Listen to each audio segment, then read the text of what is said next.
ইউরোপীয় ইউনিয়নের উদ্যোগে সাভারের চামড়া শিল্পনগরের সিইটিপি সংস্কার করা হচ্ছে। এর ফলে ইউরোপ আমেরিকায়ও চামড়া রপ্তানির সম্ভাবনা তৈরি হচ্ছে। আরও জানাচ্ছেন গোলাম কাদের অপু।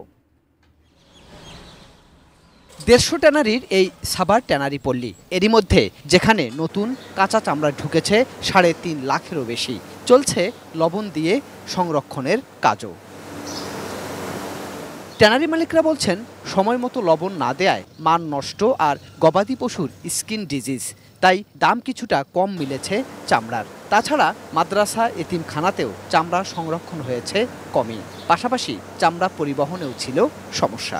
পরিবহনের জন্য চামড়া আসতে পারে নাই, অনেক কষ্ট হয়েছে। একটা গাড়ি 2-3টা করে টিপ মারছে, একটা ট্রাক, এবং অনেক জায়গায় পরিবহনের অভাবে চামড়াটা টাউনে আনতে পারে নাই, শহরে আনতে পারে না আনাতে ওইখানে চামড়াটা অনেক কম দামে বিক্রি করছে। আমি যতটুকু নিউজ পেয়েছি, যদি চামড়ার মান নষ্ট হয়ে যায়, আপনি বাজারে গিয়ে তো আপনার পচা মাছ কিনবেন না।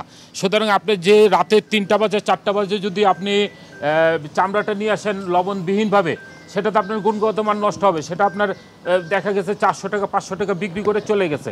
সেটা হলো যারা মৌসুমী ব্যবসায়ী তাদের ব্যর্থতা, কারণ তাদের এই অবহেলার কারণে কিন্তু এই ঘটনাগুলো বিচ্ছিন্নভাবে ঘটেছে।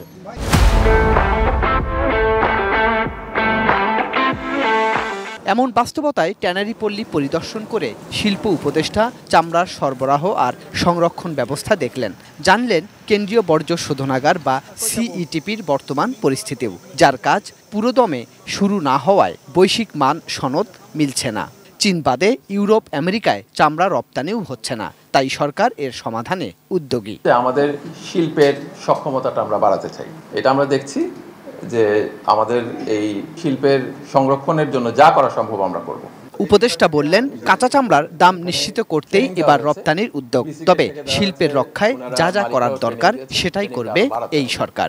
লবণ ছিল কিন্তু পর্যাপ্ত। গোলাম কাদের অপু, এটিএন নিউজ, ঢাকা।